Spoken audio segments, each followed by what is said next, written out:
In this lesson, we're going to talk about the reduced pressure principle assembly. In other countries, it may be called the reduced pressure zone assembly. We generally refer to it as the RPPA or the RP for short. You may hear it referred to as the RPZ in other countries. And basically what it is, it's the same thing as a dual check valve assembly, except that it has a relief valve. It has a low pressure zone between the two check valves and a relief valve here on the bottom that you see. It's pretty prominent. It makes this a pretty heavy unit. Just as a quick caveat, if you're going to install this thing, always use mounts or braces for it underneath, or bricks, or whatever you've got to do. But generally these aren't mounted below ground. Occasionally you may find a place that allows these underground, but generally they're going to be in very big pits, and they always have to have some kind of drain to take, because these relief valves are going to spit out a little bit of water out of the vent here from time to time to maintain that 2 psi pressure differential here in the low pressure zone. It's actually the pressure relief valve plus the strength of the number one check valve that helps it do that.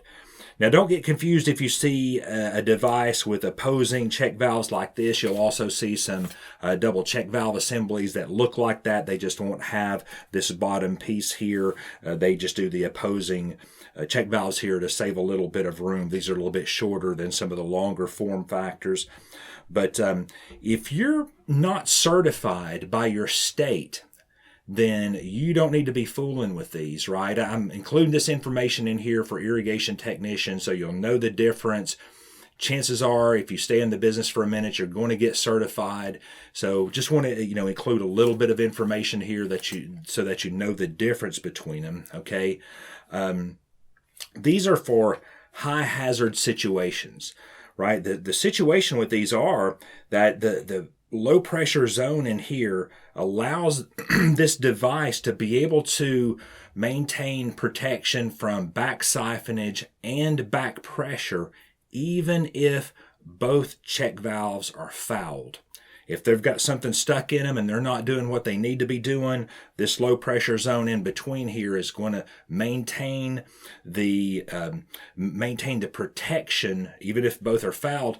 And that's what allows us to use this in high hazard situations, or as the literature says, where a health hazard could exist if a backflow condition should occur. That means we're probably dealing with chemicals or blood or something like that we definitely don't want to get back into the water supply. Okay, so when you install these, if you get to doing that, you may possibly need a strainer. These need incredibly clean water going into them. So if you're going to have some partially dirty water or possibly the chance of some contaminants, you need to put a strainer in front of this. And also, if it's experiencing some water hammer in the line, it may cause this device not to function properly. So you may need to look at installing water hammer arresters, or maybe even an upstream pressure relief valve to keep it down. I think the max pressure on these is like 175 psi. There are situations that need continuous pressure. A lot of chemical plants, chemical manufacturing plants are running 24 hours a day, and you may need to test and operate on these while the water still needs to be running. So in that case, we would do a parallel installation. We have two side by side with shut-off valves to where you could shut one down to operate on it, but still have water flowing through the other. And most of the time, when you see these, if you go out and do the testing, these are going to be on a lot of restaurants and places. I used to do some maintenance for a third-party service company that had a contract with Starbucks. So I'd go in at like midnight and test these things because their coffee machines had to have continuous pressure all day long, and they couldn't be shut off until they were, at the end of the night, they were going to be cleaned. At least that's what I was told, right? So, if you're going to mount these inside, they always have to have a drain underneath them because they are going to spit some water out of them.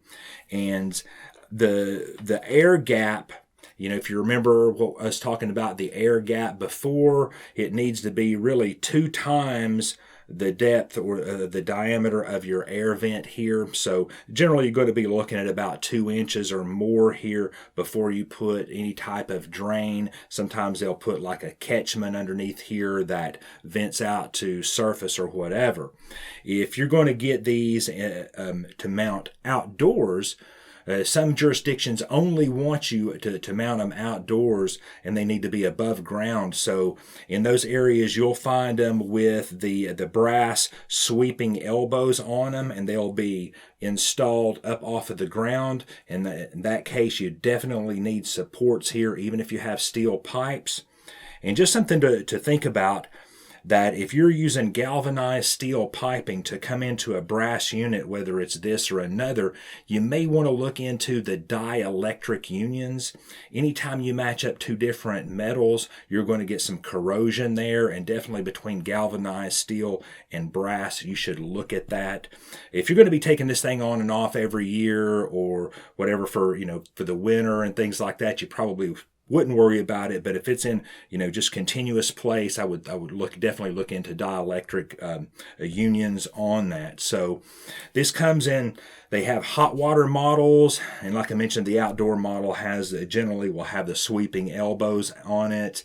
And one of the places that you may only see this if you deal with irrigation is that if there's a fertigation setup. Now, fertigation is the practice of injecting fertilizers, chemicals, and things directly into the irrigation pipe so that they go out and are sprayed in small amounts every time the system runs. It's called fertigation. Now, in my state, it had to have an RP on the system for them to allow you to do the fertigation, because you got to think about it, it's pretty high hazard. You're matching up a system that has chemical injection with the main drinking water supply, and we definitely don't want that. So let's talk real quick, just if you're going to put this into service for the first time, we have both of our shutoff valves closed here, and we turn our water on at the meter.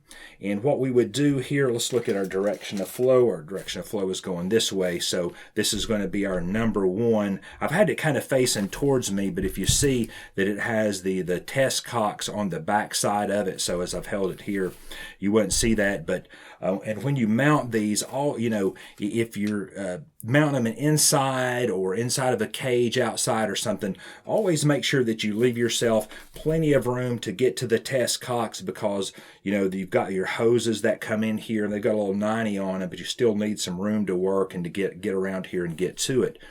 But if you're putting this into service for the very first time, it's dry, we're installing it, we've got our water on at the meter, we're going to open our number 1 up just barely crack it open and allow it, you'll hear it to start to fill up. And so you want to do that until it fills all the way up, and during that process your vent is going to squirt out a little bit of water, but that should stop when it gets all the way full and pressurized up. If it doesn't stop, we've got a problem, and we may need to flush it and start all over again. But once you hear the water fill up and stop, slowly open this the rest of the way, and then go over here to your test cocks.